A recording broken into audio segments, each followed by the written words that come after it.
They say Medusa turned men to stone. But here's the part they never tell you.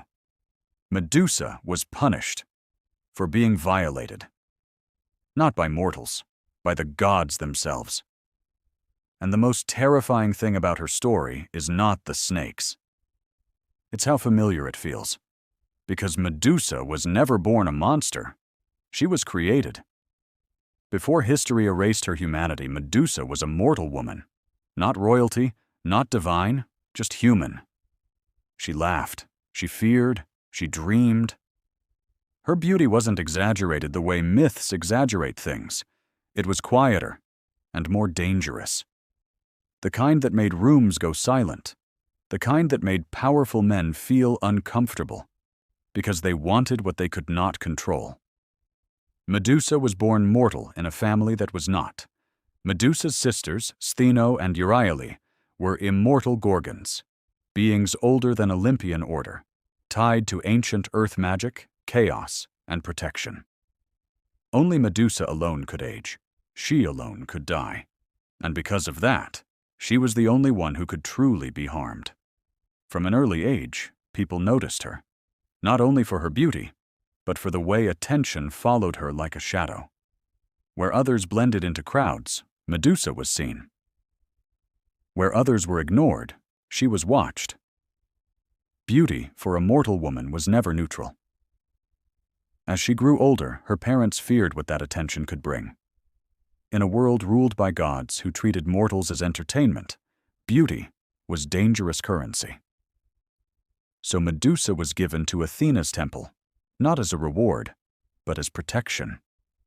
Athena was the goddess of wisdom, strategy, and order. Her temples were meant to be places where chaos could not enter. As a priestess, Medusa took vows of chastity and discipline. This was not about moral purity, it was about control. A priestess belonged to the goddess. Her body symbolized Athena's authority. Medusa accepted this life.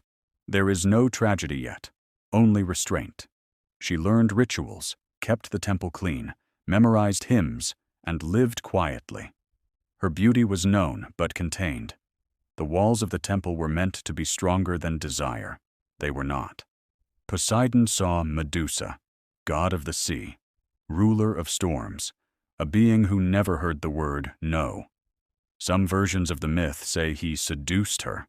That's a lie history tells itself to sleep better at night. Because when a god desires a mortal, there is no seduction, only inevitability. Poseidon was not subtle. He was power without patience. The sea does not ask permission before it floods ashore. It takes. That was Poseidon's nature. When he saw Medusa, he did not see a priestess or a vow.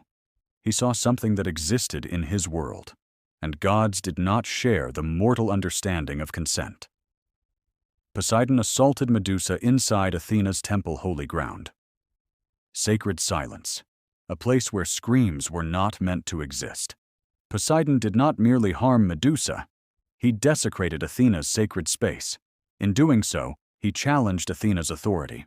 And when it was over, Poseidon returned to the ocean, untouched, unpunished, unchanged. Athena arrived after. And this is where the story becomes unbearable, because Athena, the goddess of wisdom, made a decision that echoes through history.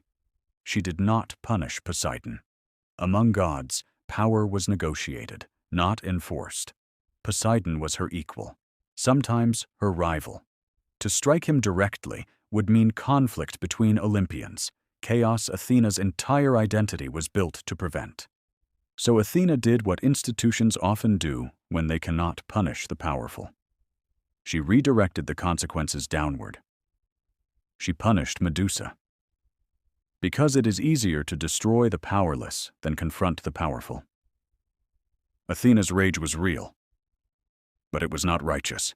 She was enraged because her temple had been defiled, because her authority had been challenged, because her symbol of order had been violated. Medusa stood before her not as a victim, but as evidence. Evidence of disorder, evidence of weakness, evidence that Athena's control had failed. To Athena, Medusa was no longer a person.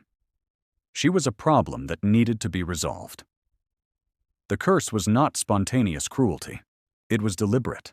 Athena transformed Medusa so that what had caused disorder, her beauty, would never do so again.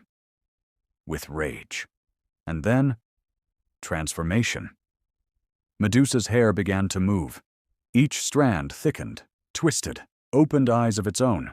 Serpents erupted from her scalp, biting, hissing, never sleeping. Her beauty was stripped away violently, not erased, but weaponized. Her eyes burned. Athena spoke the final cruelty. Let any man who looks upon you be frozen forever. No death, just eternal terror. Her hair became living serpents, creatures associated with fear and warning. Snakes do not charm, they repel. They signal danger before it arrives. Her eyes were changed last. Anyone who met her gaze would turn to stone. Athena did not just punish Medusa, she redesigned her. Medusa screamed, "But gods don't listen once they've decided your fate." And then she removed her from the world. Medusa was exiled to the far edges of the known world, alone. She did not attack villages. She did not hunt men. And this is where the real horror begins. Every accidental glance was murder. Medusa could not look at another living being without killing them. Even animals that wandered too close froze in place. Birds fell from the sky mid-flight. Over time, the land around her became a graveyard of stone. Isolation was not an accident. It was the intended effect. Medusa learned to survive without mirrors, without eye contact, without connection. She slept knowing that if anyone entered her cave, she would be blamed for their death, even if she never wanted it. This was not monstrosity. It was containment. Years later, Perseus entered the story not because of Medusa, but because of politics. A king named Polydectes wanted Perseus gone. To get rid of him without looking like a tyrant, he demanded something impossible: the head of Medusa. This mattered because Medusa's head was believed to retain its power even after death. The gaze would still petrify, a weapon that could end wars without armies. The gods intervened, not to save Medusa, but to ensure Perseus succeeded. Athena helped him. Hermes helped him. Not because Medusa was dangerous, but because her existence was inconvenient. Perseus did not kill Medusa out of hatred. He killed her because she had been turned into an object, a tool, a challenge, a prize. Perseus did not defeat Medusa with courage. Medusa was asleep when he entered her cave, sleeping. The sword fell. Her head was severed. He struck while she slept. Medusa never fought him. He used Athena's shield as a mirror, so he would not meet her gaze. When her head was severed, something extraordinary happened.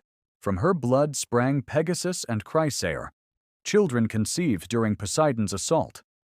Even in death, Medusa created beauty. Perseus used Medusa's head exactly as intended. He turned enemies to stone. He defeated monsters. He overthrew kings. The head was never destroyed. Eventually, Perseus gave it to Athena. Athena took Medusa's head, and instead of burying it, she mounted it on her shield, the Aegis. The face of a violated woman became a symbol of power, not as an honor, as a warning. The face of Medusa became a symbol of absolute power. Look, and be ended. Medusa was useful only after she was dead. History remembered Medusa as a monster, because monsters are easier to hate than victims.